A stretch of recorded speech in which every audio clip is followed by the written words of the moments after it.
हमारे भारत ने किया नंबर 1 लड़ाका लॉन्च, यह चीन को कर देगा तहस नहस। जी हां, और लद्दाख की नदी में क्यों शहीद हो गए हमारे भारत के जवान? क्या इसके पीछे की गई थी एक बहुत बड़ी साजिश? अगर इसके पीछे साजिश है तो क्या भारत इन जवानों का बदला ले पाएगा? जी हां दोस्तों, आज भारत देश के लिए बहुत ही बुरा दिन माना जा रहा है। आज हमारे देश के वीर शहीद हो गए। दोस्तों, यह हादसा दौलत बेग ओल्डी इलाके में हुआ था। हमारे देश के जवान नदी पार का टैंक अभ्यास कर रहे थे, यानी जवान चाहते थे कि इस टैंक को एक बार नदी पार करवा कर देखते हैं। इतने में ही अचानक से नदी का बहाव बढ़ गया और हमारे 5 जवान भी उसमें बह गए। रिपोर्ट्स के मुताबिक इनमें से एक जेसीओ और 4 ओआरएस के जवान थे। जी हां, और इस हादसे में कुछ जवानों के घायल होने की भी सूचना मिली है। दोस्तों, बताया यह गया है कि सेना का टैंक नदी के एक गहरे हिस्से को पार कर रहा था। तभी अचानक से टैंक फंस गया और बढ़े जलस्तर के चलते उसमें पानी भर गया, जिसमें टैंक पर उपस्थित जवान बहने लगे और 5 जवान नदी में डूब गए।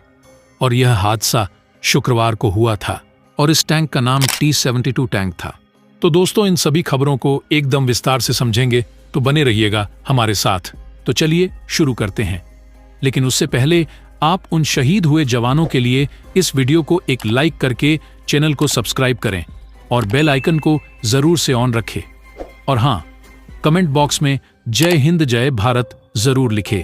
तो चलो शुरू करते हैं। दरअसल दोस्तों, अगर आप सभी को बुरा लगा है तो मैं आप सभी से माफी चाहता हूं। वो इसलिए मैं बार बार शहीद हो गए ये शब्द कह रहा हूं। तो दोस्तों, इसलिए मैं आगे से ध्यान रखूंगा। अब मैं हमारे जवानों को शहीद नहीं बल्कि यह कहूंगा बलिदान दिया है। ठीक है, तो अब आइए इस खबर को कंटिन्यू रखते हैं। दरअसल दोस्तों, इन जवानों का बलिदान देने का कारण था भारत के पास एक भी लाइट टैंक ना होना। दरअसल भारत के पास लाइट टैंक नहीं थे, इस वजह से जो बाहरी टैंक थे हमने वही लद्दाख में चीन के खिलाफ तैनात करके रखे हुए थे। इसी दौरान इनके साथ भारत एक अभ्यास कर रहा था। इसी अभ्यास के दौरान ही जो श्योक रिवर है लद्दाख की, उसमें अचानक से पानी का स्तर बढ़ गया और इतना बढ़ गया कि हैवी टैंक्स तेजी से मूव नहीं कर पाए, यानी कि वह पानी से निकल पाते उससे पहले ही पानी तेजी से आया और टैंक को बहा ले गया, जिसमें 5 सैनिक हमारे शहीद हो गए थे, जिसमें एक जेसीओ अधिकारी भी थे। और बताया गया कि अगर भारतीय सेना के पास उस वक्त एक लाइट टैंक होता तो वह तेजी से मूव करके पानी से बाहर आता और किसी आसपास की पहाड़ी पर या ऊंची जगह पर तेजी से चढ़ जाता, जिससे कि बहाव में टैंक नहीं बहता और हमारे सैनिकों की जान नहीं जाती। और आपको बता दूं, श्योक रिवर में इस प्रकार की घटनाएं आम हैं। आपको याद होगा कि जब गलवान घाटी की हिंसा हुई थी तो भारत के सैनिक इसलिए नहीं शहीद हुए थे कि चीन उन पर भारी पड़ रहा था। वो इसलिए शहीद हुए थे कि जब दोनों सेनाओं का फेस ऑफ हो रहा था तो पानी के अंदर स्तर बढ़ा और उसमें हमारे सैनिक और कुछ चीन के सैनिक भी बहते चले गए थे और इस वजह से ज्यादातर की जान गई थी। और इसीलिए जो श्योक रिवर है उसे एक बहुत बड़ा फ्लैश पॉइंट कहा जाता है भारत चीन सेनाओं का। और यही कारण है कि चीन ने गलवान घाटी की हिंसा के तुरंत बाद इसके आसपास के पूरे इलाकों में सैकड़ों की संख्या में लाइट टैंक तैनात करने शुरू कर दिए थे, क्योंकि चीन को एहसास हो गया था कि इन इलाकों में हैवी टैंक नहीं चलेंगे और अगर वह लाइट टैंक तैनात कर देता है तो इससे वह न सिर्फ फ्यूचर में भारत की जमीन कब्ज जा सकता है बल्कि भारतीय सेना पर भारी भी पड़ेगा, क्योंकि इन पहाड़ी इलाकों में जिसकी मूवमेंट तेज होगी वही एडवांटेज हासिल करेगा। यहां पर यह मैटर नहीं करता कि आपके पास कितने खतरनाक हथियार है, मैटर यह करता हो।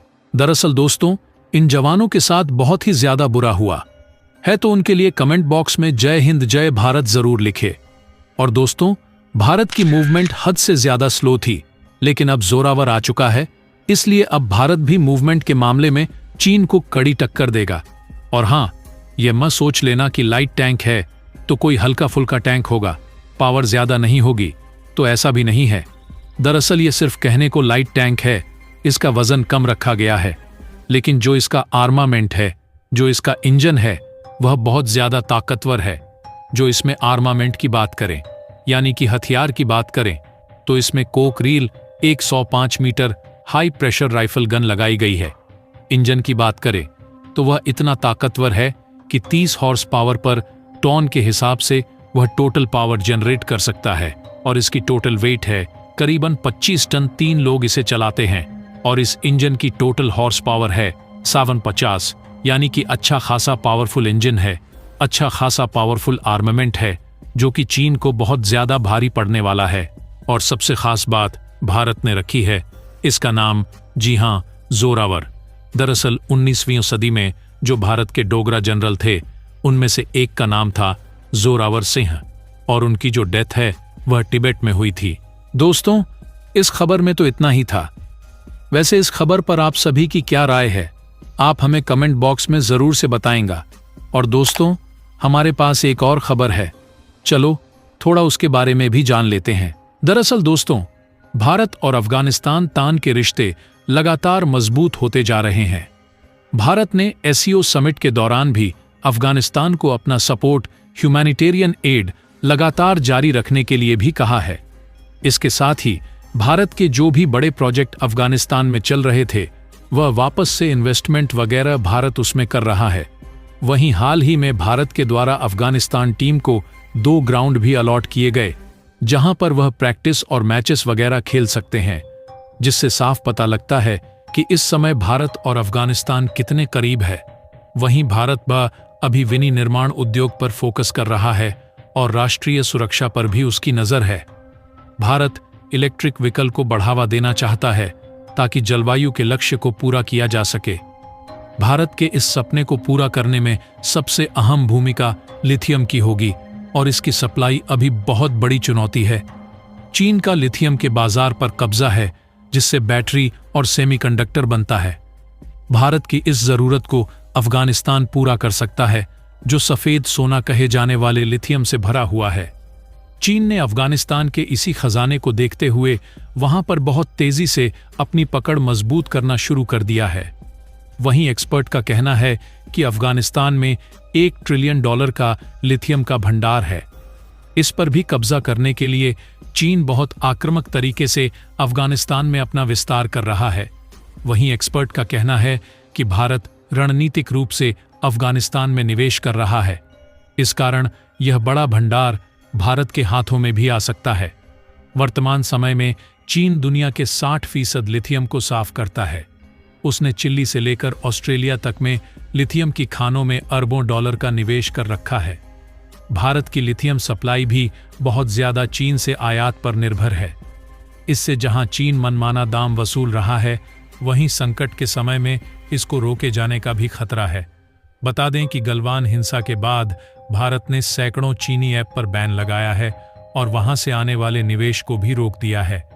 एक्सपर्ट का कहना है कि अगर भारत अफगान लिथियम भंडार में हिस्सेदारी खरीदता है तो नई दिल्ली अपनी चीन पर से निर्भरता को कम कर सकेगा। हालांकि इसको लेकर अगर अफगानिस्तान के स्टैंड की बात करें तो अफगानिस्तान सरकार भारत को लिथियम का भंडार देने से मना नहीं करेगी।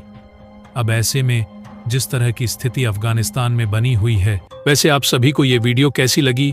अगर अच्छी लगी है तो इस वीडियो को एक लाइक करके चैनल को सब्सक्राइब करें और बेल आइकन को जरूर से ऑन रखें ताकि हमारी हर आने वाली वीडियो की नोटिफिकेशन आपको समय पर मिलती रहे। तो चलो हम मिलते हैं ऐसी मजेदार और इंटरेस्टिंग वीडियो के साथ। तब तक के लिए बाय।